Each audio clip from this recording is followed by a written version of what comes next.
Baik, kita akan mengulang sedikit tentang hukum Newton. Jadi Newton ini menemukan sebuah aturan ya, sebuah rule yang berdasarkan pergerakan ya, di mana ternyata menurut dia pergerakan itu ada hubungannya dengan percepatan ya.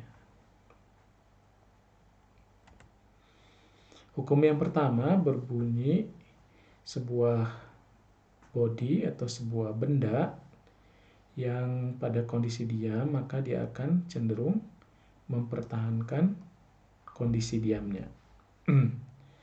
Dan kalau misalkan dia itu sedang bergerak, maka dia akan mempertahankan geraknya atau kecepatan geraknya itu konstan. Sampai ada gaya eksternal yang dikerjakan padanya.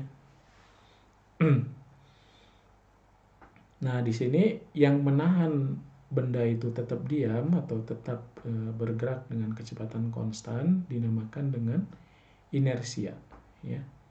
Nah, jadi inersia ini yang menahan agar benda itu tetap bergerak dengan kecepatan konstan atau diam.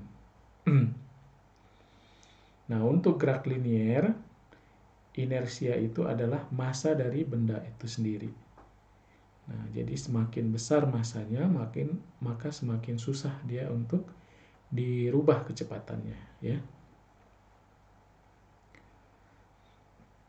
Nah, kemudian kalau massa itu sedang dalam kondisi bergerak, maka disebut massa itu memiliki momentum, ya. Di mana momentum dari massa tersebut adalah massa dikalikan dengan kecepatannya. Nah, dari hukum pertama Newton itu kita dapatkan namanya static equilibrium atau dynamic equilibrium, ya. Nah, static equilibrium itu kalau resultan force-nya sama dengan 0 dan kecepatannya juga sama dengan 0 atau pada kondisi diam.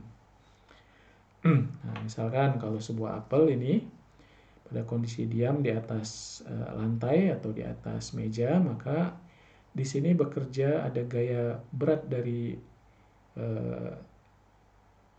apel tersebut ya, yang mengarah ke bawah.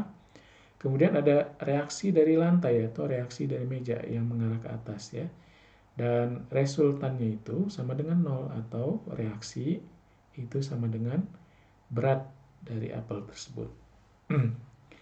Nah, pada kondisi dynamic equilibrium ini ada kecepatan ya, ada kecepatan.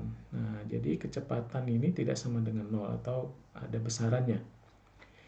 Nah, tapi sigma gayanya juga sama dengan 0 ya. Jadi di sini misalkan ada gaya yang seperti pada kondisi dia diam, yaitu berat dari apel ditambahkan dengan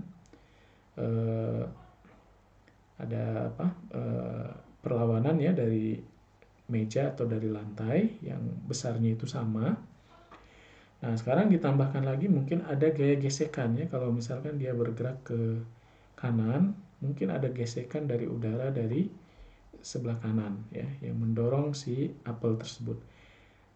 Nah, gaya gesekan ini dilawan oleh gaya yang diberikan kepada apel ya, gaya yang diberikan kepada apel. Nah, dan kalau gaya yang diberikan itu sama besarnya dengan gaya gesekan, maka resultannya menjadi 0 juga.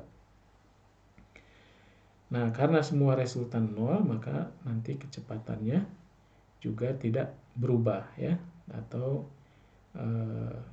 nanti kita lihat percepatannya itu sama dengan 0. Nah, ini hukum pertama Newton. Hukum kedua Newton adalah untuk kondisi di mana percepatannya tidak sama dengan 0. Nah, percepatan itu timbul karena adanya resultan ya, gaya eksternal yang bekerja pada benda tersebut ya. Jadi ketika gaya resultan yang bekerja itu tidak 0, maka benda itu akan mengalami percepatan. Dan percepatan itu juga berupa sebuah vektor yang arahnya itu sama dengan arah kecepatan. Nah, percepatan yang terjadi itu berbanding lurus dengan gaya yang bekerja. Dan dia berbanding terbalik dengan massa ya dari objek tersebut. Nah, jadi kita ilustrasikan di sini, misalkan ada sebuah massa M, di massa tersebut dikerjakan gaya eksternal F1 dan F2. Nah, dari F1 dan F2 ini nanti ada resultan gaya F. Nah, akibat adanya gaya F yang tidak nol, maka benda M akan bergerak dengan percepatan A. Ya, jadi A itu berbanding lurus ya, proporsional dengan sigma F atau resultan F, dan dia berbanding terbalik dengan massanya. Nah, sehingga dapat dituliskan hubungannya A sama dengan sebuah konstanta dikalikan dengan resultan F dibagikan dengan M ya. Nah, konstanta ini nanti diperlukan untuk menghubungkan ya antara gaya F dan gaya M ini. Nah, untuk satuan SI, standar internasional, nanti K-nya itu sama dengan 1 ya.